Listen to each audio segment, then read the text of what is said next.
Hey man, happy Halloween, man. Here we are in vivid Technicolor. We're in color, all right. So, yeah, the reason this is in color because I'm going to actually show some of these fucking movies. Yeah, I know last year, Halloween, I think even the year before that, I did multiple videos covering all kinds of movies and showing movie clips and stuff like that. Well, I just haven't had the time to do it a proper one, so this could be J-Dog style. We just put the camera up and push record, no fucking editing or none of that shit. So, because I just don't have the time to do it, man. I got so much shit going on with the band and other stuff going on. But usually I like to put clips and photos and visual aids and all that shit, but I ain't got time, so that's all you're gonna get. Got a little playlist of videos. Go stay up all night, watch this shit. Probably take like 3 days to watch it. I know the other night on jamming out on Badass, they had Tone Joker on there, and he had a nice list on there. So I got to make sure I maintain my Halloween shit. I just posted that video the other day, yesterday, or whatever. Texas Chainsaw Massacre. Went to the gas station with all those record stores, and I realized, man, I could have elaborated more on Texas Chainsaw Massacre. So I thought maybe I need to talk about that. And I said, well, fuck it, let's just do a quick list. So here we go. So I got right here Texas Chainsaw Massacre Part 2. This is a Blu-ray. Who the fuck put this out? It's a good version because there's a really fucking good documentary on here. This is worth having.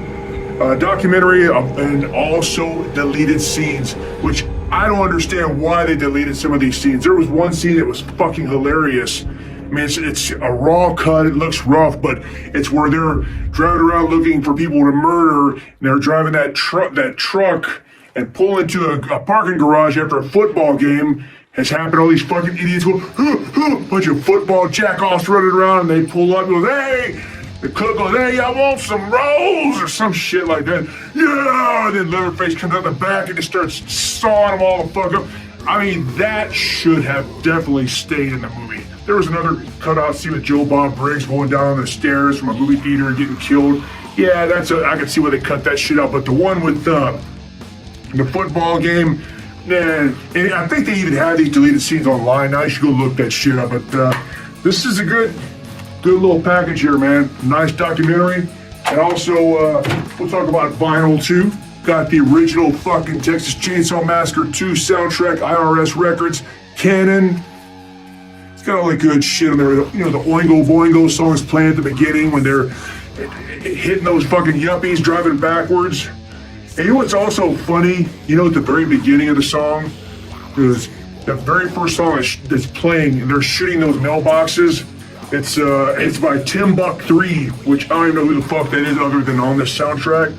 But it goes, shame, shame, shame on you. I remember when we first heard that shit, I thought it was going chainsaw. That's what I thought the fucking song was. But yeah, it's a good soundtrack, especially the classic Cramp song, Goo Goo Muck, which it's got a whole new life. They had it on that goddamn Addams Family bullshit series. I know they played, what's her name, Wednesday or whatever the fuck they played that song on there. But good soundtrack. The best ones though are definitely the Lords of the New Church. Good stuff. The Cramps, Concrete Blonde is on there. Lords of New Church, Oingo Boingo. So yeah, good stuff, man. And then sticking with Texas Chainsaw Massacre Part 3, this one actually let's kind of go back. Where the fuck did I put that piece of shit at? I remember when this first came out, and I didn't go to the theater to see it, but I remember it was brand new and rental. I saw it, man. I want to get it. I had the classic picture where it was like a Breakfast Club parody where they're like that. Leatherface is like he's Judd Nelson going like that. I saw that movie poster. I wanted to see it because I already loved the original one. And I'm not gonna lie, when I first watched this, I was kind of let down. I said, this is too fucking goofy, man. I wasn't expecting all this retarded shit. You know, they're sawing that guy's face off and hitting him with a hammer and the damn head with his hammer 100 times. He still keeps not dead. Just a bunch of goofy shit. But of course, in time, I learned to appreciate it. Now I fucking love it. But I remember when I first saw it, though, yeah, I was kind of like, man, what the fuck? But this, Part 3, when this first came out, I instantly loved it. I remember they were talking about it, seeing a article in Fangoria magazine about it on the cover, which I have that magazine. I should have got that piece of shit out for a visual aid to show. But I kind of didn't like the way Leatherface looked on there. I mean, he didn't look horrible, but I just liked the way he looked on part 2 and especially part 1. But this movie is great. And plus, I saw Ken Parade from Dawn of the Dead and Beyond and all of their shit. It's like, oh man, it's got to be good. He's on there. And then Viggo Mortensen, you young jack motherfuckers probably know him from Lord of the Rings, but I remember him from this and Indian Runner with Charles Bronson, if you've seen that movie. But yeah, man, the Sawers family, this movie is fucking hilarious, man. It's got heavy metal soundtrack, Death Angel, Sacred Reich, I think Lizzie Borden. I still remember clearly that part when Ken Parade's out in the front fighting all those hillbillies. He's like, what the fuck is wrong with you people, man? And Death Angel's playing.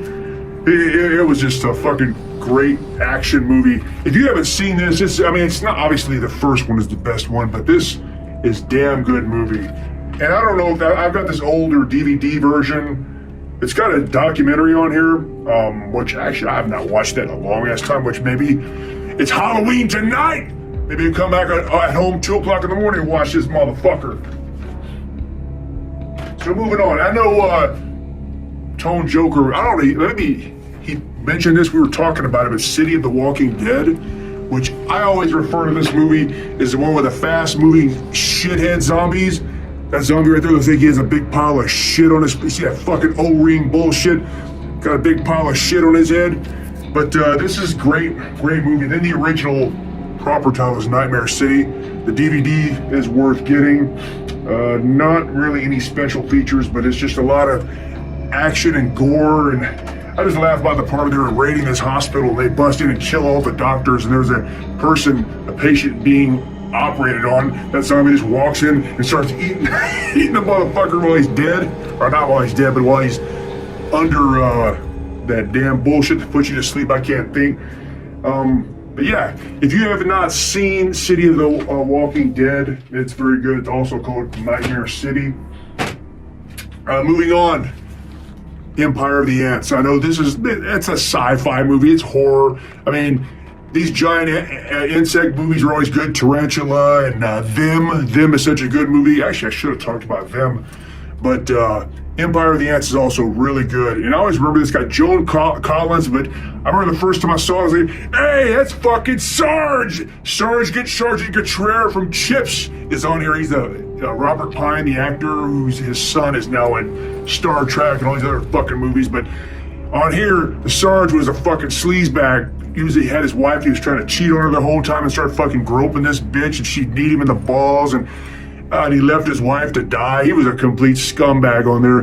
But this movie is really good. It's a nice, action movie. They're going downstream, and all these ants are attacking, and they're using a combination of practical effects and also with superimposed, enlarged images of real ants.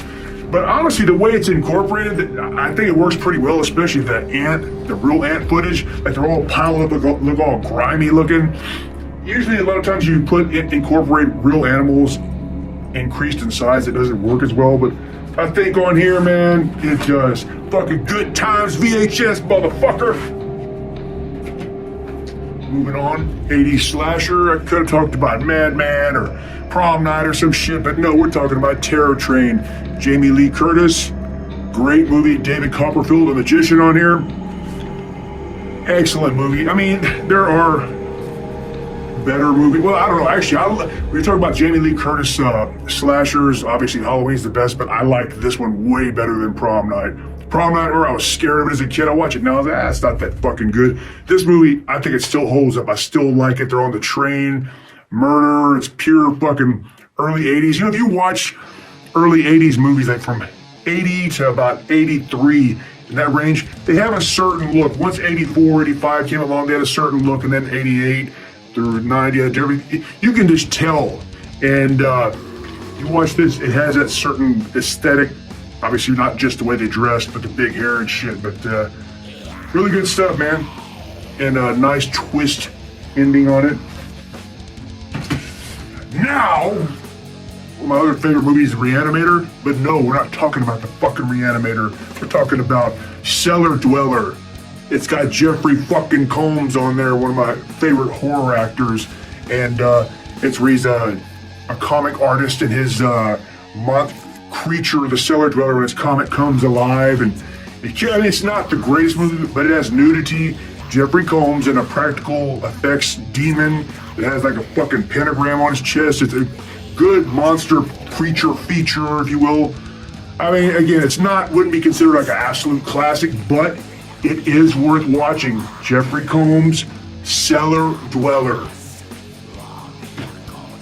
What the fuck else we got here?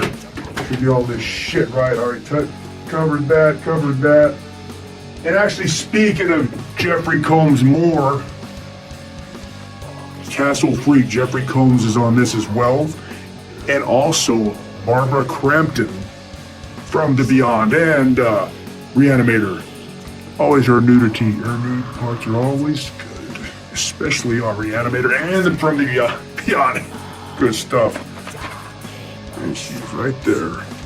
But Castle Freak, hey, literally this fucking freak monster locked up in a damn castle going around doing. There's some pretty gruesome gore on there, especially with the prostitute that Jeffrey Combs brings back there. They did remake this, and you know what's funny? I watched the remake, and I remember it being okay, but obviously not as good as this one. And I don't even remember shit about it. Honestly, I watched the remake, and it went in my ear, out the other. I don't remember nothing about it. I remember it being okay. That's it. Just like Suspiria.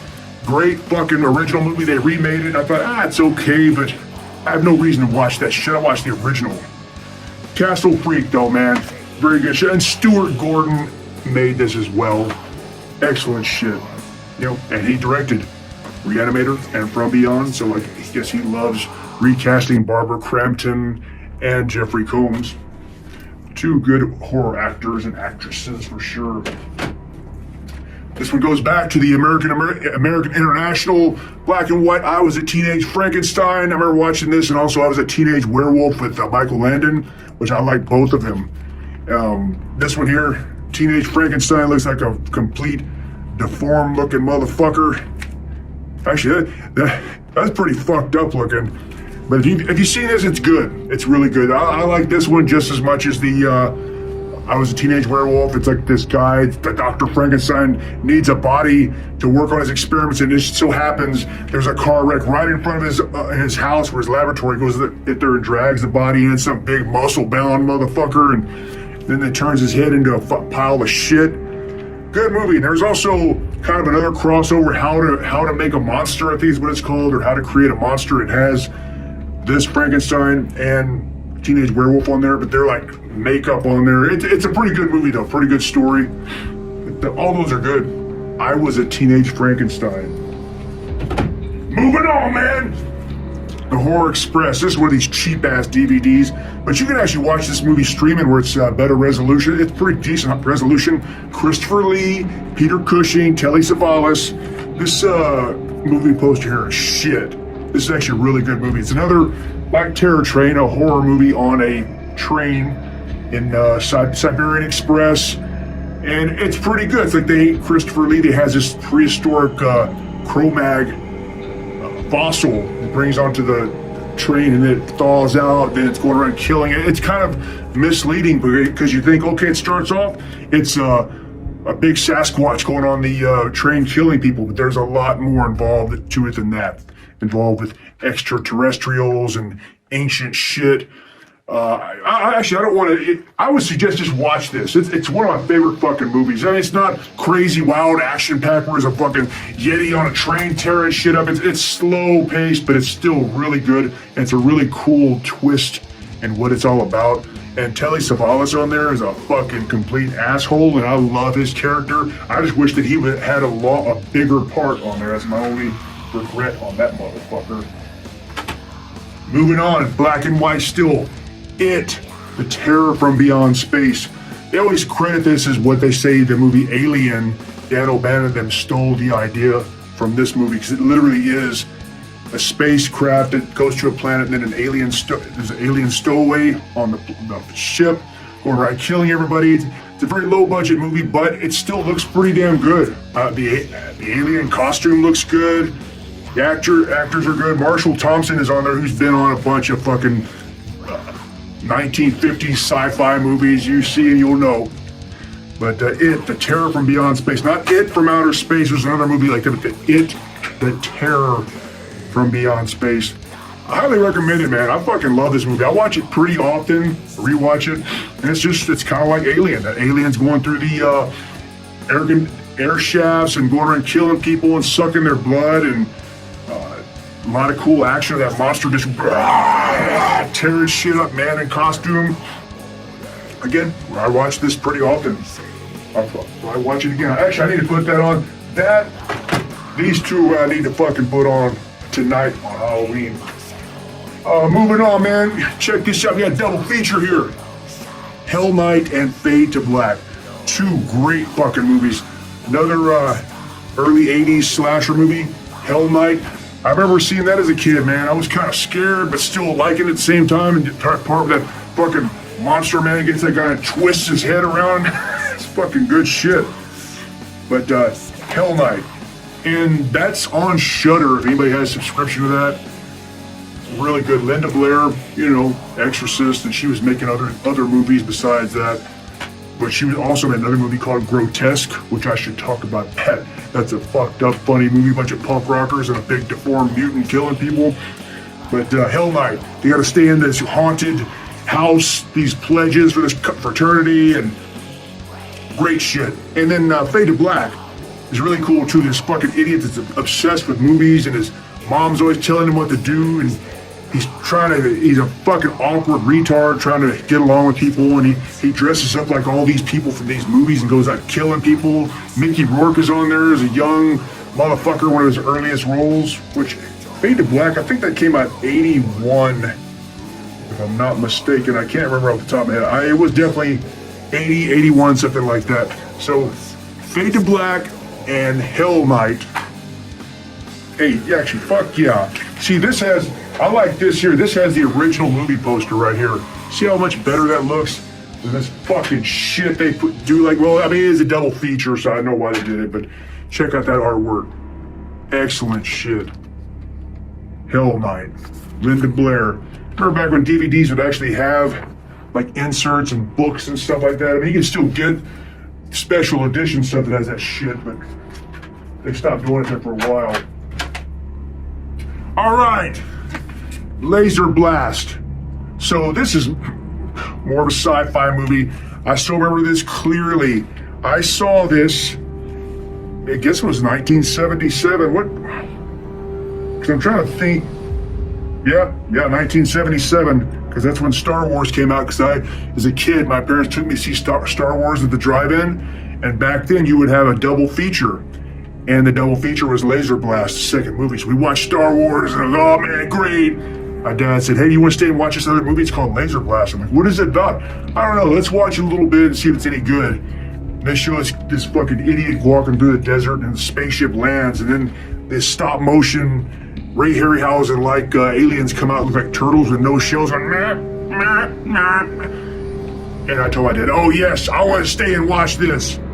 And it's really cool. It's about this weapon, this gun, and this little necklace, and whoever puts it on, it turns them into like a monster killer, and these aliens come and police Earth trying to figure out who has that shit. I'm not going to go into all the details, but Laser Blast, really good movie, low budget fucking movie. It's also funny that teenager that wears that, gets the gun and the necklace, turns him into this green-faced monster going around killing people.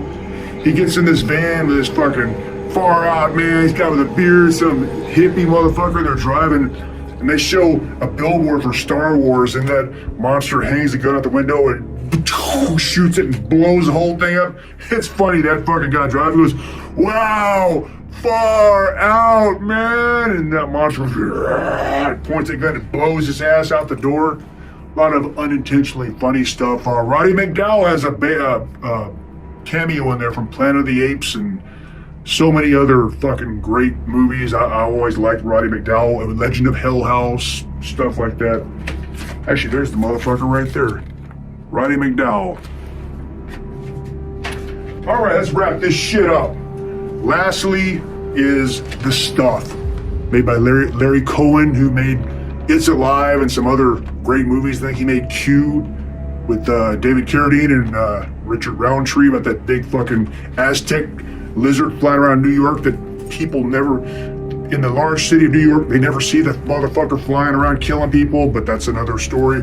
But The Stuff, this has, it's a really good movie. It's got Michael Moriarty on here, which his character is fucking hilarious on here. He's like, yeah, how you doing, man? What was his fucking name on there?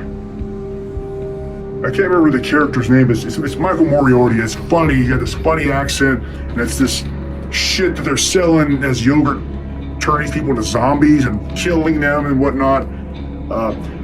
More of a comedy, not so much of horror, but it's still played as a serious movie, not just a bunch of goofy, retarded shit. That's what I like about a horror comedy, where it's still played out like it's serious, but there's funny elements going on, kind of like Return of the Living Dead. It's played out as a serious movie, but there's funny shit happening here and there, but it's not over the top. And that's how this is, and it works really well. So that's it for now. Again, I know, my apologies that normally last year I did videos with all these clips and more details and shit. I don't got time, man. There's some other shit I still gotta do. I gotta do some recording for music and stuff, man. Just backed up. So sorry, that's all you get for now. So fuck it.